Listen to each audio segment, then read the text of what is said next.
যারা কমপ্লিট জাহান্নামী, এরা আমাদের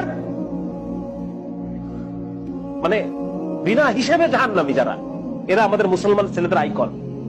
হ্যাঁ, মেসি কি জান্নাতি? জান্নাতে যাবে?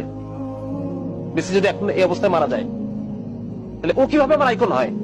আমি ওর নামের লেখা টি শার্ট পরে কিভাবে ঘুরি? তার প্রতি আমার ভালোবাসা কিভাবে জন্মায়?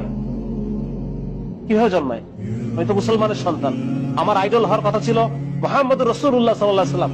আমার আইডল হওয়ার কথা ছিল আবু বকর, ওমর, খালিদ ইবনে ওয়ালিদ, মুহাম্মদ বিন কাসিম, হ্যাঁ, মাহমুদ গজনবী, এরা আমাদের আইডল হওয়ার কথা ছিল। আজকে আমাদের আইডল কারা? যারা বিনা হিসেবে জাহান্নামী। আমি কি মুসলমানের সন্তান না? আমি পড়ি নাই কালেমা লা ইলাহা ইল্লাল্লাহ মুহাম্মাদুর রাসূলুল্লাহ? তাহলে এই ধরনের যারা আল্লাহকে অস্বীকার করে, যারা শিরকে নিমজ্জিত, কুফরে নিমজ্জিত, জিনার মধ্যে নিমজ্জিত, এই মানুষগুলো কিভাবে আমার আইকন হয়? এই জন্য এইটা